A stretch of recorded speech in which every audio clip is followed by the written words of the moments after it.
I'm excited to have my dear friend, Leslie Lee, here with us today. She is an inspiration to so many women everywhere, including myself. Leslie, it's just an honor to have you with us today.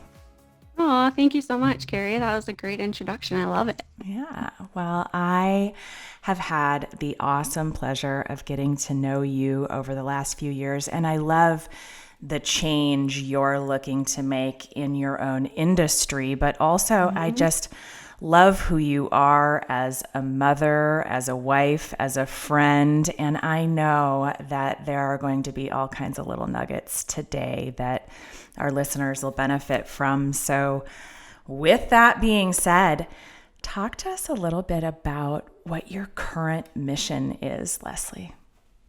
Gosh, that's such a great question. So it's kind of changed over the last, I would say, couple of years, but right now I'm actually focusing on kind of living my own dream and what I feel like that looks like for me, which in the aesthetic world, I am wanting to change kind of the industry and the way that it's viewed, because a lot of people think about aesthetics and beauty as being superficial. And just being in the industry, I've seen so many beautiful hearts. And I think that just allowing them to be who they are in their safe space with me, I feel like I can empower them and be a resource. And so a lot of the time within the industry for me and living in my dream is impacting them so that when I'm having that conversation and whatever book or podcast that I've just listened to is typically, I feel like, divinely guided, by God, and just saying like, oh, I just listened to that and now we're talking about it. And so being able to be a resource and not just change that person's life, but actually have it trickle down to their kids and their families and just in their whole life. And so I would say that's mainly my mission. And then really just loving my patients and people well, the people who are in my life, and radiating that with our family and our kids and teaching them that. Well, I am a benefactor of just that. So I know that you're living out your mission well in that way for sure. I loved you saying the trickle down effect, right? I think often we don't recognize that the impact that we may be having one-on-one with somebody is then going to go get paid forward to others, whether Yes. it be coworkers or spouses, significant others, kids. There absolutely is that impact. So it's beautiful to recognize that and know that the things that we're saying and the things that we're doing matter. Yes. So excellence is, a hot topic on this show. We talk about what does excellence mean, and the whole premise behind it is that, hey, it means different things to different people. What does excellence mean to you, Leslie? Yeah. So excellence for me is always being honest and holding my integrity. So within the aesthetic industry, you see a lot of things maybe that make you want to run. And I get those requests of things of, oh, I want to look like this, or I want my lips to be like this, and they have this unrealistic expectation. And so my stamp is my name is on your face. And so therefore, I will not ever do something that I don't think will look good or I'm not comfortable doing. And I've had these hard conversations. And usually what it comes down to is I say, you know what, you will find somebody to do it for you, Yep. but it won't be me. And I feel like people respect that. But also for me, I have to be able to sleep at night. And if I recommend something or do something that I just can't stand behind, I can't sleep at night. So I think it's just like really holding to it. And I think within the industry that I'm in and like with my job for sure, I am really good at holding on to that, the integrity and just the honesty of it. Well, and you have to, like you said, be able to, at the end of the day, go, you know what?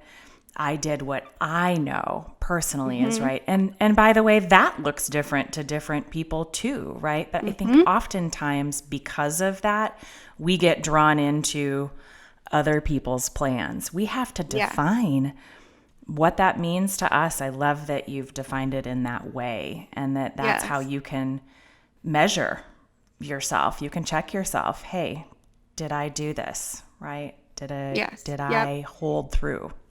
And I think it's also, and this is just yesterday I was talking to a patient. I said, it's what she's coming in with what she wants, but sometimes I have to tell her what she actually needs. And there's a big difference in that because you're coming to me because I'm an expert in this industry and because, maybe you got referred by a friend. And so you might think you want something, but if I did that for you, you might not like it. And so also being able to like have good communication skills in that to make sure that they understand why we're doing what we're doing. Because I find a lot of people just, and I'm sure you see that in your industry We too, do. of weren't fully communicated the exact things that were going to happen or should happen, and then they're confused. And I tell my patients, if you have a question about something that I like after the fact and I didn't answer it, so usually I do like a follow-up call. Right. If I miss something, I apologize because I'm like, it's my job to tell you what to expect. And if I miss it and you didn't understand it, then it was a communication error on my part. And so it's just trying to really be on top of that Well, and and just owning be it. honest of what to accept. Yep, Owning it expect. 100%. Like, and you're right, Mm-hmm. in our industry all the time, people come in and, oh, I want X for a house. And then once they're educated about what X means from a financial perspective, they're like, oh, wait a minute. But Mm-hmm. with another person, they could end up at the finish line and be finding out at the finish line all of this stuff. And as much Yes. as disclosures and disclaimers and legal stuff is all there to protect them, if they're not really paying attention and they I was don't gonna have somebody say. who's educating them along the way, they can arrive at the finish line going, oh, what? What just Yes. happened? Yes. So, Leslie, I know you are a master of mindset. I know that you have rituals in your life, in your Mm. day to day that you follow. If you had a mindset message to share with our listeners, and you're thinking about women who need to be encouraged and inspired, what would that mindset message be? Yeah, so I actually have it. I have it hanging in my closet. So I brought it. My sister, when I was actually putting together Aesthetic Creator and Living Wild, I was like, oh my gosh, I'm so unqualified for this. Like I have such a passion for it, but I'm like, oh, there's this and there's all these things that I had to learn. But I'll read it to you because it's like my favorite thing, and I actually read it every single day. And it says, I am a powerful being capable of changing anything in my life. I express myself with clarity and confidence. I own my power and I act with courage and strength. I let go of fear and worry. I am confident in all that I do. I honor and follow my intuition. I am divinely guided and inspired by God. I go beyond my limiting beliefs and accept myself totally. My life is unfolding perfectly. I am a master creator. I am powerful. I love that. That's a beautiful. I was just writing a blog this morning about if you've got to like find something that resonates with you and just read it every day. So it's beautiful that Mm-hmm. you just brought in that that's something that you read every day. So that's Mm-hmm. obviously one of those non-negotiable practices that you have. Are there other things that you do? I mean, it's so funny you casually, oh, when I was starting Aesthetic Creator and when I was starting Live and Wild, like, starting new businesses, no big deal. But as you were, I know you've got a lot of balls you juggle, right? What Yes, I what do. are those non-negotiable disciplines in your day that keep you in line with your mission and moving forward toward accomplishing what you feel you're called to? Mm-hmm. That's a great question. And I think for me, it's evolved right over time and just how I've grown just as a self-development thing. So right now it's when I'm home. So I travel just a little bit for work, but when I'm home, it's I get up and I actually open the Bible app. So the first thing that I Mm-hmm. do is I read the verse of the day. It's just like it sets my mind up. Then I just pray a little bit and then I do my coffee and collagen. So that's kind of my other thing. But one of the things that I've just been putting into my practice is journaling every day, trying to work through some things that I'm trying to unfold. And then always, when my kids wake up, I always give them a kiss and a hug, always. And they all know it. Like they'll literally walk up to me and wait for it. They And so I come for just their think, morning hug. yes, yes. And I just say take such pride in that because I don't know, I really want my kids to know that like I love them. And I just think that sometimes I would get busy in the mess and the chaos. I'd be like, oh wait, I'm doing this, I'm on this, and I have to get this done. And so there have been times when they'll like walk into the room and like kind of stand by the door and be like, okay, are you going to come over here yet or what, like, so I just always want to make sure that I acknowledge them because that's like a really big deal. But I think it's just, things change and evolve. And a few days a week I typically do, a little bit of workout or something like that, but I wouldn't say it's like a non-negotiable. But Right.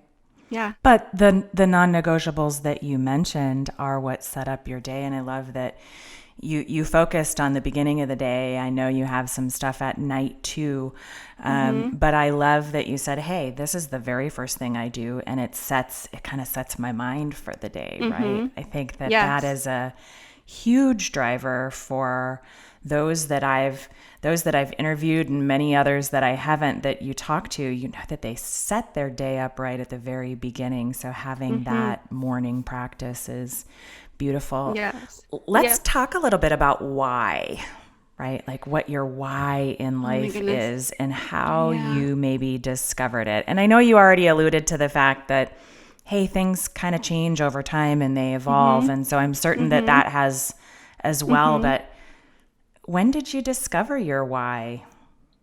Hmm. So actually, my why. So I love aesthetics. I've been in aesthetics in beauty for 20 years, and I didn't really understand up until a couple of years ago why I could sit so well with someone and just let them be and just almost feel them. And a few years ago, I've been like, that's so woo woo. But now I'm like, yes, like I love it. Um, but I was sitting with a patient one day and circumstances in her life had kind of unfolded and she was going through a divorce. And I was chatting with her and I had just read the book Boundaries. And I read that book like 4 times in 3 months. And so we were talking and I had recommended that book to her. And I just remember sitting there as she was just, she had tears in her eyes. And I just remember sitting there thinking, like, what if all of us that were doing what I do could literally sit with somebody and just like let them be? Like Botox, fillers, beauty is a vehicle for me to really live out my why, which is allowing women to really just be seen, known, and heard from a physical being, right? Because sometimes, like you're praying and you're like, I don't hear anything, I don't feel anything. But to have the presence of somebody who is, well, number one, I'm held by HIPAA, so I can't talk about Right. or say that. So they're in a safe place. But you think about getting your hair done and how you talk with someone when you're getting your hair done. Now it's like 10 times maximized because you have a needle coming at their face. Right. So it makes them a little nervous. So they literally will share their life story. But I just remember sitting there with her and just being like, oh, like this is why I do what I do. And this is why Aesthetic Creator was born, was because I remember thinking like, it is about injecting, but it's actually more about the person that you're treating. And what are you doing for yourself? What resources can you offer them? What podcasts? What things are you doing to grow yourself? Because you can't pour from an empty pot. But I just remember looking at her and she just was like so gracious and just so happy that I just literally sat with her. And she's still my patient today. And I've just gotten to watch her evolve. So that's even like better, like the icing on the cake. But just in that moment, I just remember thinking, there's so many people out there that are just doing this for the dollar and not actually for the patient. What if I can teach people not only how to do it, but how to treat people and teach them the integrity? Not that you can't really teach integrity, but like help them with that. And there's just a lot of moving pieces with it. And I also created Aesthetic Creator because it was things that I didn't have when I started. Like I didn't know how to get a medical director. I didn't know how to set up a business. I didn't know, how to get the malpractice insurance or, all of the different things that the materials, everything that goes into starting an aesthetic practice. I didn't know any of that. Lawyers and accountants, everything. So I kind of packaged it all together. And that was kind of the start of it. But then that patient just like literally changed my whole view on it. And I was like, oh my gosh. So watching her be able to even evolve with the Boundaries book on the podcast, and she always comes in, she's like, what book do you have this time? And I just think it's so cool because she is leaving a legacy with her kids, and I can only impact so many patients. But if I can impact other providers, and then they're impacting their patients, and then those patients are impacting their kids, now it's like this huge impact. Oh, It's not just me. So multiplied it's just that dramatically. was yeah. I don't know if that answers your question, but It absolutely does. And it shares your heart for people and goes back to that initial mission, right? Of like loving people where they are and your ability to do that, which then is influencing many. And, I just have to say, I mean, I know you said you can't teach integrity, but on the same token, I think that back to we are in a situation where you get employed somewhere and this is what their practice has been. And so that's how you learn and that's what you do. But once you define for you that maybe something should look different, right? Or you're enlightened by somebody like yourself who says, hey, it doesn't have to be this way. It can be different. yes. Then now we have insight that's different than what we were taught. I don't know about you, but every day I wake up, I'm like, oh, this is a new day for learning because I'm experiencing something Yes. new for sure every day. And the older I get, the less I really know. Right? This is true. That's totally true. So I think that being in that space that you're in where you're educating other people, it very well could be bringing a whole bunch of people to a more enlightened state of, oh, there is a different way, which is just awesome. Yes. So life has not been easy breezy and starting businesses from, from the get-go. As you've worked through the last 20 years and or even further back, what obstacles have you had to overcome along the way? Great question, Carrie. Lots. I would say, honestly, like the biggest obstacle for me has been myself and my lack of belief in myself or the self-doubt. And I think that so many times I've been guilty of like looking at someone and being like, oh, they have it all together. And just the process of and where I'm at today and looking at my patients or even like you, Carrie, and just being able to have an honest conversation of like, these are the things that I struggle with. And not that it should make me happy, but it gives you a little bit of comfort in knowing that other people kind of struggle like you because we're all human. But really for me, it has just been that the negative self-talk, like, oh, I'm unqualified. Oh, I should be this or I should be doing that.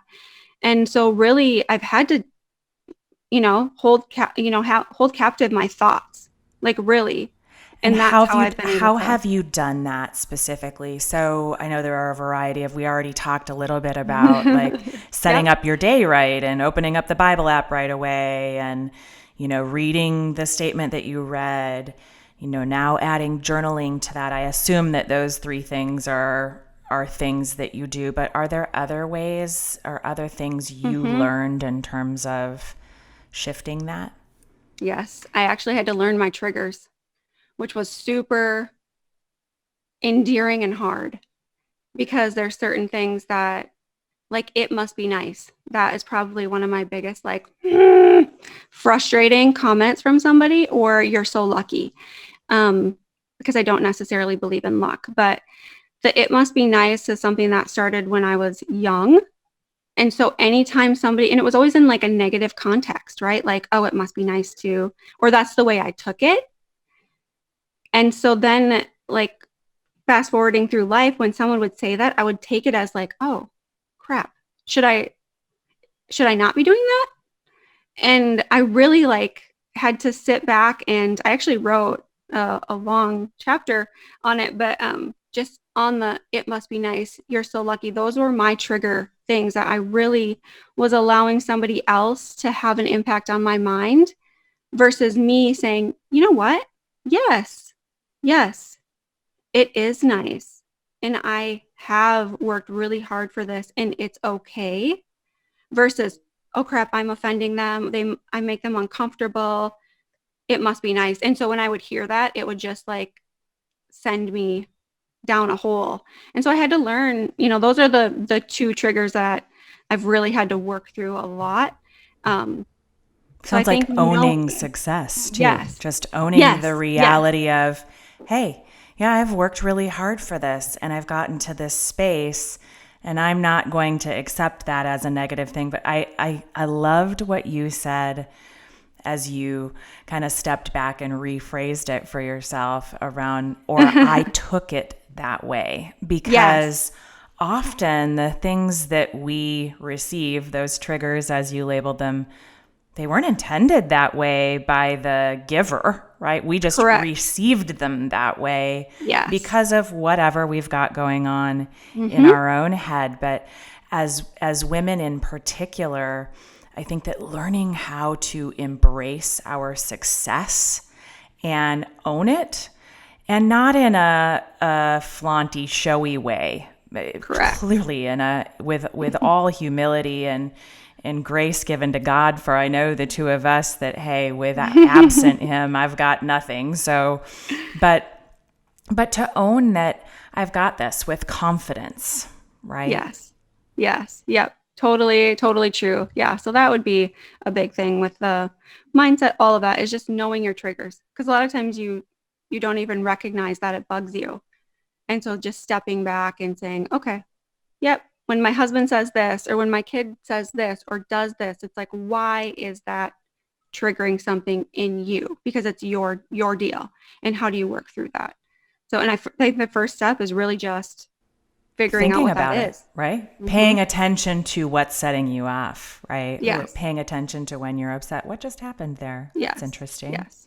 Yep. Is there, if you had to say there was a biggest lesson you've learned along the way in terms of, all right, I've been on my path to living out my why, is there like one thing where you can say, yeah, this was most poignant for me? Hmm. I would say for me, like personally, it's the quality of my friends and not the quantity.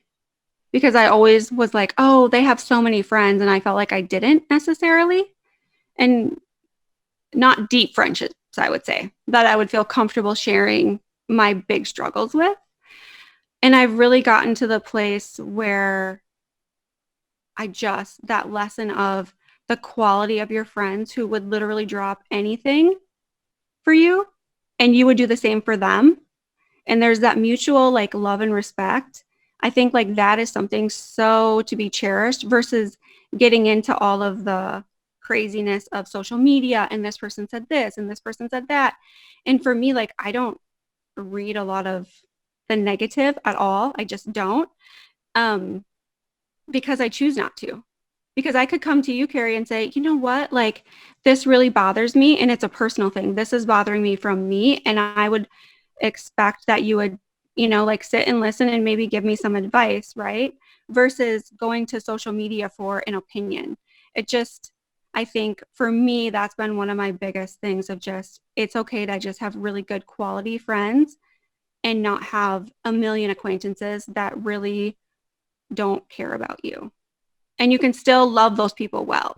Well, of course you can, and you can have a ton of acquaintances, but how many people can we really have that deep connection that you talked Mm-hmm. about at one time? And I think that's a beautiful, beautiful lesson to have learned. I call it my personal board of directors, right? And there are very few people in that group, but they are those people that they're going to give me that 10%, right? They're going to Yes. they're going to tell me the truth, Mm-hmm. whether I necessarily want to hear the truth or not, Yes. right?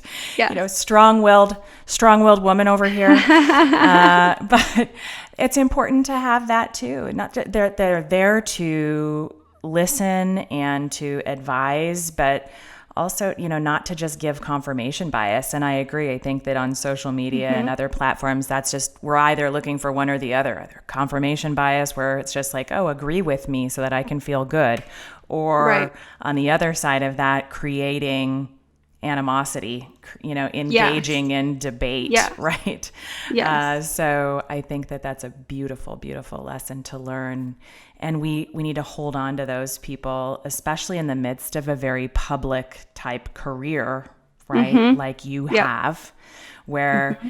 that you can get under fire and people are going to have opinions, but you can go back to that ground of those few people who are really going to give you the truth and love Yes. you wholly. That's Yeah. awesome. And I think that too, like one thing with all of that is those people that you choose empower you.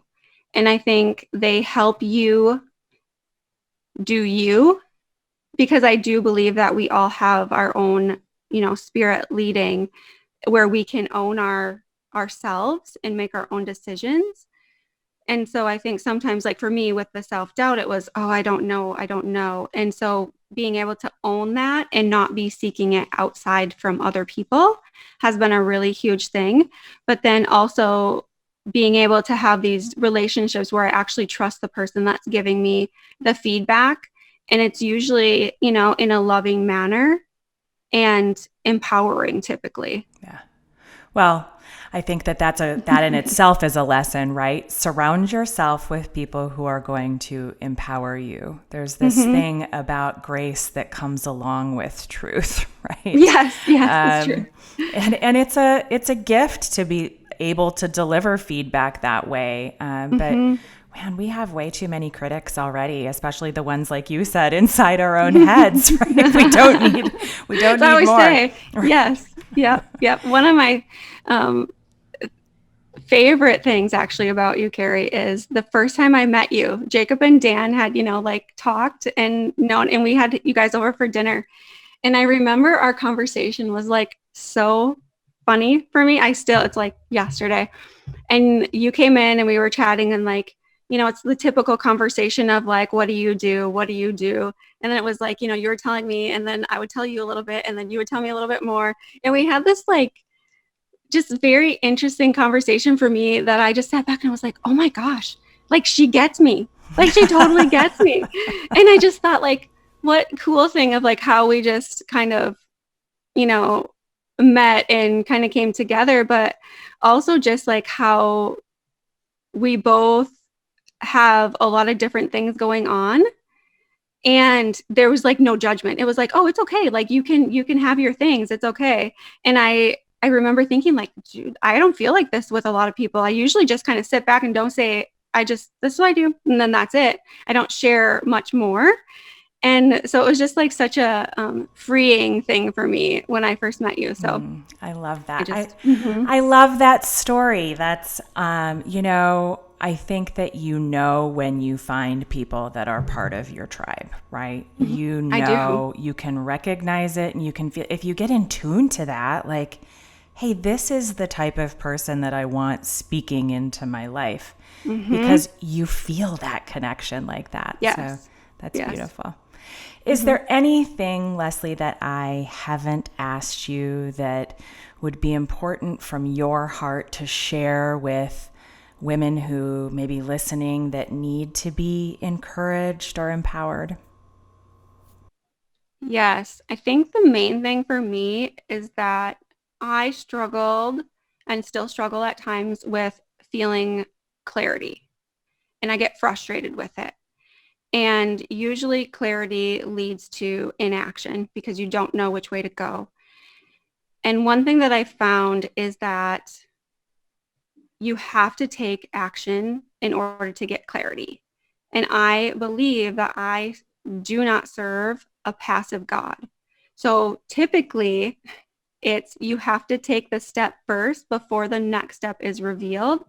And it's so easy. It's been so easy in my life to kind of get stuck and be like, I just don't know what to do. I don't know what the right decision is. And what I found is just taking one step usually will open the door to the next step. And that I don't have to see the full plan I just have to see the next step. And so with the kids, with me, with Jacob and Bella, it's just what is the next best step? And I talk with this with my patients too. It's, don't allow the fact that you're not 100% clear on what it's going to look like to stall you. So, really, just being able to step forward, even when you don't feel confident, even when you don't feel like you're enough, to just step forward and take a little bit of action. I think like that's like probably one of the biggest things that has helped me. And just what I'm super passionate about is just, yeah, I don't serve a passive God. I serve an active God who will, go beyond what I can do, but I actually have to be willing to take the step first. Well, And so so, that's awesome. Taking action brings clarity, and sounds like, your belief is that, hey, as you take that step, then the next one will be revealed to us. It's not always. Sometimes it's revealed all at once, but a lot of times it's not. And we just have I to wish. step out in faith, right? Yeah. Yep, I yep. absolutely have loved spending time with you today. I know that the listeners absolutely are going to get a couple of benefits from listening to this interview. How, Leslie, can we help you in your current mission?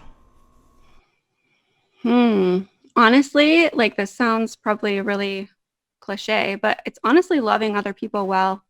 Like, especially like right now, like that person that you want to get irritated with or whatever, like just even your kids, like just loving them well because we are the leaders in our life and we get to choose. And so, supporting me, obviously social media, like those kinds of things, but really I just long for people to feel loved, known, and seen.